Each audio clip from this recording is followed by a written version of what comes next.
Procesi për zgjedhjen e kryetarit të ri të Partisë Demokratike të Vlorës duket se po shkon drejt finalizimit. Strukturat e Partisë Demokratike kanë propozuar edhe emrat, të cilët do të përzgjidhen më pas nga qendra për të ardhur në bazë dhe për të votuar nga ndarësia me parimin një antar një vot si kryetari i ri i Partisë Demokratike të Vlorës.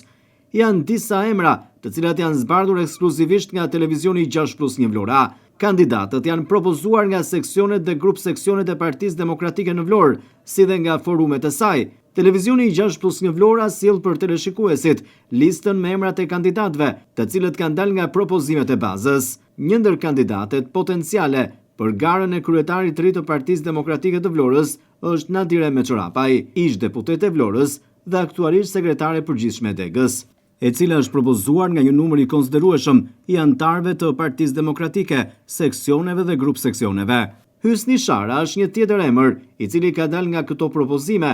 Aktualisht kryetari i Degës së Partisë Demokratike të Vlorës, Shara ka marrë një numër të konsiderueshëm të propozimeve nga antarësia demokrate. Po ashtu në listën e kandidatëve për kryetar të Partisë Demokratike të Vlorës është edhe Atir Hoxha, ish kryetari i mëparshëm, i cili dha dorëheqjen pasi kandidoi për deputet. Në listën e kandidatëve për kryetar të Partisë Demokratike të Vlorës është edhe Alta Haluci, aktualisht kryetare e Forumit të Gruas dhe antare Këshillit Bashkiak. Të bie në sy gjithashtu edhe emri të rinjve, të cilët janë në garë për kryetar të Partisë Demokratike të Vlorës, që nga Rezembrik Seriani, Eral Bakreshpa, Kentian Këllqiu, e deri tek Darling Bushaj, apo edhe emrat e Lorenz Danajt dhe Armando Cakrenit, të cilët prej vitesh japin kontributin e tyre në Partinë Demokratike.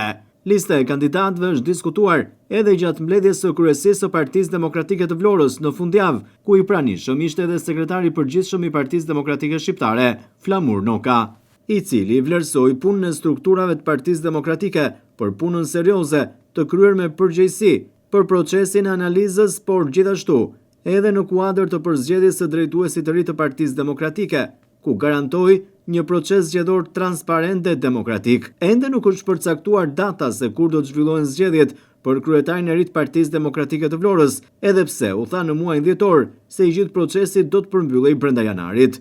E ndërsa nuk ka një datë, i takon kryesisë së Partisë Demokratike Shqiptare dhe strukturave të saj që ta përcaktojnë. Po ashtu, ato do të bëjnë të mundur edhe kalimin në sy të gjithë emrave të propozuar nga strukturat për kryetar dege për të sjellë në Vlorë 2 kandidat apo ndoshta edhe më shumë, që do të jenë në garë për të votuar për kreun e ri të Degës nga antarësia me parimin një antar një vot.